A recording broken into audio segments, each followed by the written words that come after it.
আসসালামু আলাইকুম রহমতুল্লাহি ওবরকাতু। প্রিয় দর্শক, কেমন আছেন? আশা করি সবাই ভালো আছেন।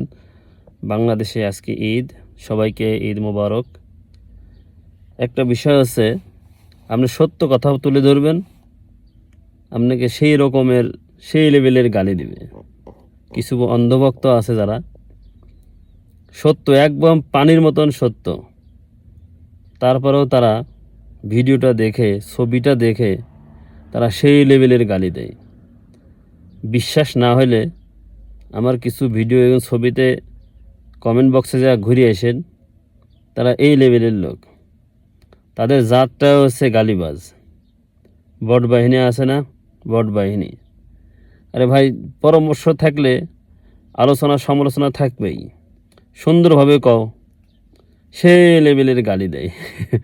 আমি এই কমেন্টগুলো দেখি মাঝে মাঝে, কিন্তু হাসি দেখে হাসি পায়। এরা এত শিক্ষিত লোক, তারা এইভাবে কমেন্ট বক্সে গালি দেয় কীভাবে? তারা কি গালিটাই শিখছে? তারা স্কুল কলেজে পড়ে কি এই গালিগুলান শিখছে, না অন্য কিছু শিখছে? ভদ্র ভাষা বলতে একটা কিছু আছে, ভদ্র ভাষায় কোক না, সেই লেভেলের গালি দেয়। ঘুরে আসি দেখেন আমার ফেসবুকে যে কমেন্টগুলো আছে, তাদের দলের নাম আর নিলাম না, বট বাহিনীর কথা বললাম। তারা সেই লেভেলের গালি দেয়। তারা সত্যকে সত্য মনে করে না, ওরা মিথ্যা বলে চালা দেবে। বুঝতে পেরেছেন? এটাই তাদের স্বভাব, এটাই তাদের চরিত্র, তাদের গালি দেওয়ারই অভ্যাস। তারা যদি গালি না দেয়, তাদের পেটের ভাত আর হজম হয় না, বাথরুমও ক্লিয়ার হয় না। তো সবাই ভালো থাকবেন। আমরা যেটাই করি না কেন, আমাদের ভাষা ভালো হওয়া উচিত।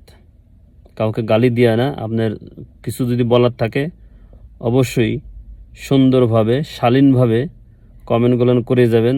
যদি আপনার কমেন্টের মাধ্যমে কেউ যদি কিছু শিখে, তার ভুল বুঝতে পারে, আপনি তাদেরকে শিখাইতে পারেন। যদি কোনো ভিডিও ছবিতে লিখনীয় ভুল থাকে, সেগুলো আপনি সংশোধন হয়ে যাবে এমন কিন্তু কিছু কমেন্ট করবেন, তাতে আপনারই ভালো হবে। গালি দিয়ে কোনো লাভ নাই। সবাই ভালো থাকবেন। আল্লাহ হাফেজ।